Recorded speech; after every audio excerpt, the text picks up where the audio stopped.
So I'm here with Dr. Tim Whitmarsh of Corpus Christi College, and in fact we are here in his rooms, very spacious, palatial one could almost say, and with very comfortable chairs which are very difficult not to slink back into. So I'll do my best to keep on the edge of my seat, because I'm sure Tim will have edge of the seat stuff to be talking about. So Tim, can you just tell us a little bit more about what you do?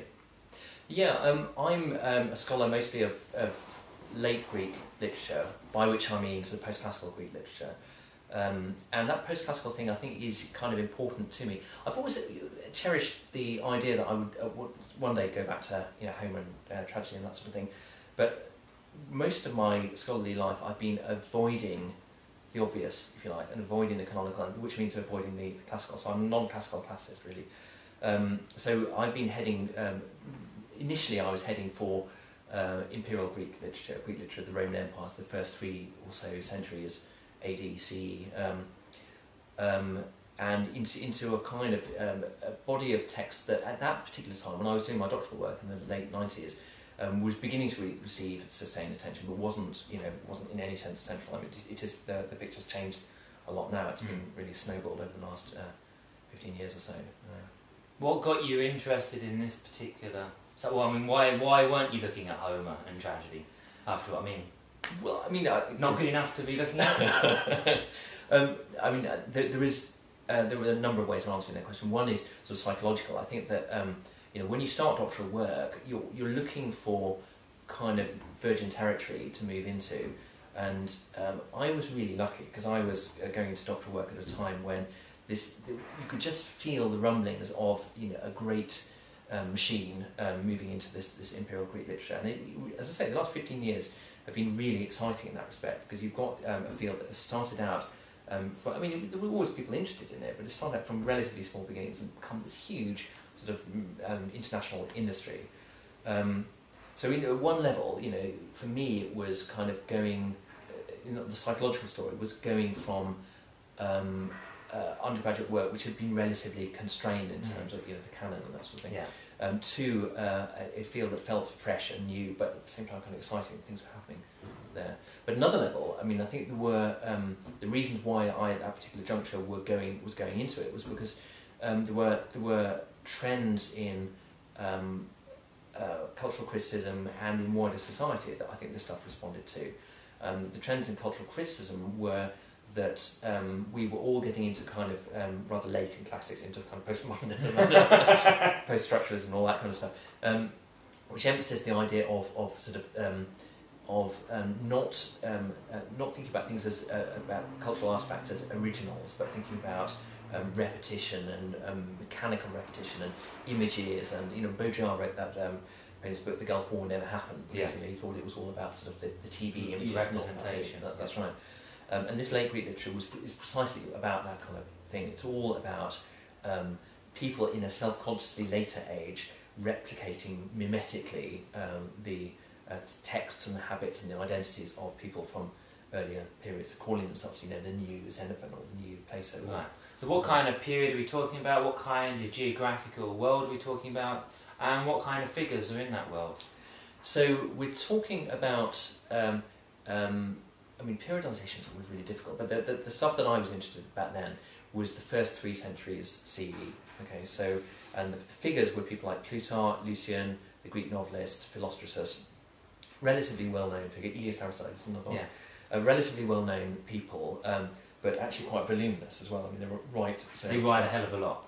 That's right, and do much more stuff from this era than there is from... That's maybe why I don't work on it. Yes, come back when you've read Galen. No, I mean, there's an incredible amount of stuff there. But in terms of geographical spread, I mean, that's the really interesting question, because, of course, we're talking post-Hellenistic. Mm-hmm. We're not talking about a world of sort of small city-states within the Greek world as narrowly defined. We're talking about, a Greek culture which is being exported across an entire oikumene, an entire world, if you like. Expanding across the whole Mediterranean. Yeah, that's right, yes, yeah. I mean, predominantly in the eastern side of it, but of course Romans are themselves obsessed with Greek literature and Greek, they think of Greek as the kind of the cultural language to adopt. Yeah. So in the 2nd century you get Marcus Aurelius writing, a Roman emperor, writing in Greek to communicate his philosophical ideas. So yeah, I mean, it's a kind of common currency for the intellectual elite across the entire empire. So Lucian, who I just mentioned, is from Syria, ancient Syria, modern Turkey, and really aware of that cultural difference and really aware of his sort of perceived marginality. Right, so Greek and yet non-Greek at the same time, and presumably very conscious of the issue of identity. Yes. And that's what you were saying before, how that is very much connected with our own kind of hang-ups as well in our society, kind of the idea of multiculturalism, the idea of having multiple identities, and working within a particular tradition. Yeah, I think that's absolutely right. Yes, that what each of the authors from this period is dealing with in a different kind of way is the tension between, on the one hand, the sense that we're all Greek now and that we're part of a kind of huge, sort of assimilated culture. An inscription in Lucian's homeland looks pretty much like an inscription in Athens. And at the same time, what you get in any kind of globalised situation is localism, regionalism, a sense of the particularity of space and place. So trying to balance the two against each other is, as I say, just the central post-Hellenistic issue, I think. And what was it in particular about Lucian that really captured you? And why go to him and not, for example, Plutarch, for example, you mentioned? Yes. He writes a lot as well, he's quite clever. Yeah, Plutarch is a brilliant writer, and there are an awful lot of brilliant writers in this era, but I think there's something about Lucian's obliquity, his oblique position in relation to both the literary canon and mainland Greek culture that seemed very attractive to me. There was other stuff being written, as I say, I'm talking about the late 90s, early 2000s. There was other stuff being written at the time that was putting Plutarch in particular right at the heart of things. And Plutarch is a very sort of magisterial Greek figure from Chaeronea in Boeotia. Right at the heart of old Greece. That's right. Chaeronea is the site of the famous Battle of Chaeronea, where and he has, and of course, he's connected to Delphi. To Delphi, that's right. So and connected to very powerful Romans as well. Yeah. So he is. I mean, he's not straightforwardly at the heart of things because Chaeronea is he thinks of Chaeronea as a bit of a backwater, but he is. For many modern scholars, he's a sign of the kind of the continuity of Greek tradition down through the ages. And Lucian, of course, is a very different figure in that respect. Lucian is a satirist, he's an ironist, he's somebody who uses multiple identities, he very rarely speaks with his own voice, he's always role-playing other figures, and that played to this sort of postmodern interest in role-playing and mimeticism and wearing masks. That's right. But also at the same time, Lucian is constantly telling us that person accused me of being a barbarian and not a proper Greek, so he's constantly playing up his own cultural marginality in relation to the mainstream. And is there a particular example of Lucian's playfulness that you think it would be quite interesting to talk about? Yeah, his most famous text and his most influential text is The True Stories, which is a fictional travelogue, really. And it starts out with this amazing preface. There's nothing like this preface in the whole of classical literature. He says, I wanted to leave a record to future generations of my achievements, but I had never done anything very interesting. So I had to take a lie. Sympathise with that. Yeah, you've done plenty of interesting things. So I had to turn to lying. But he warned his readers, you mustn't believe a single word of what I say. In fact, the only thing I'm going to tell you that is true is this, that everything I tell you is a lie. Okay, so it's the kind of Cretan lying paradox. It is a Cretan lying paradox, yeah, exactly, yes.